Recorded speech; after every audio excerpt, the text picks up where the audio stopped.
കൊടും ചൂടിന് ശമനമില്ലാതെ കേരളം അങ്ങേയറ്റം വിയർക്കുകയാണ്. പാലക്കാടും കൊല്ലത്തും ഉയർന്ന താപനില ഇന്നലെയും ഇന്നും രേഖപ്പെടുത്തി. ഇടുക്കിയും വയനാടും ഒഴികെ 12 ജില്ലകളിൽ നിലവിൽ യെല്ലോ അലർട്ട് മുന്നറിയിപ്പ് തുടരുകയാണ്. കണ്ണൂർ കാഞ്ഞിരക്കൊല്ലിയിൽ യുവാവിന് സൂര്യാതപം ഏറ്റു. സംസ്ഥാനത്ത് ചൂട് കനക്കുന്നതിനിടെ ഇന്നും വിവിധ ജില്ലകളിൽ രേഖപ്പെടുത്തിയത് ഉയർന്ന താപനില. പാലക്കാട് ജില്ലയിൽ 39.9 ഡിഗ്രി സെൽഷ്യസും കൊല്ലം പുനലൂരിൽ 37.6 ഡിഗ്രി സെൽഷ്യസും കോഴിക്കോട് കണ്ണൂർ ജില്ലകളിൽ 37.2 ഡിഗ്രി സെൽഷ്യസും ചൂടാണ് ഉച്ചവരെ രേഖപ്പെടുത്തിയത്. പാലക്കാട് ജില്ലയിൽ 40 ഡിഗ്രി സെൽഷ്യസും കൊല്ലത്ത് 39 ഡിഗ്രി സെൽഷ്യസും താപനില ഉയർന്നേക്കാമെന്ന് കേന്ദ്ര കാലാവസ്ഥാ വകുപ്പിന്റെ മുന്നറിയിപ്പുണ്ട്. നിലവിൽ ഇടുക്കി വയനാട് ജില്ലകളിൽ ഒഴികെ 12 ജില്ലകളിൽ കേന്ദ്ര കാലാവസ്ഥാ വകുപ്പിന്റെ യെല്ലോ അലർട്ട് തുടരുകയാണ്.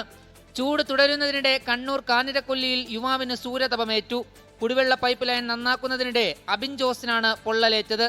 എന്നാൽ സംസ്ഥാനത്ത് ഇന്നു മുതൽ വെള്ളിയാഴ്ച വരെ ഇടിമിന്നലോടുകൂടിയ മഴയ്ക്ക് സാധ്യതയുണ്ടെന്ന് കേന്ദ്ര കാലാവസ്ഥാ വകുപ്പ് അറിയിച്ചെങ്കിലും വേനൽ മഴ ഇതുവരെ എത്തിയിട്ടില്ല. നാളെ മുതൽ കേന്ദ്ര കാലാവസ്ഥാ വകുപ്പ് വിവിധ ജില്ലകളിൽ മഴ മുന്നിൽ കണ്ട് യെല്ലോ അലർട്ടും പ്രഖ്യാപിച്ചിട്ടുണ്ട്. ബുധനാഴ്ച പത്തനംതിട്ട, ഇടുക്കി ജില്ലകളിലും വ്യാഴാഴ്ച കണ്ണൂർ, കാസർഗോഡ് ജില്ലകളിലുമാണ് കേന്ദ്ര കാലാവസ്ഥാ വകുപ്പ് യെല്ലോ അലർട്ട് പ്രഖ്യാപിച്ചിരിക്കുന്നത്. 24 തിരുവനന്തപുരം.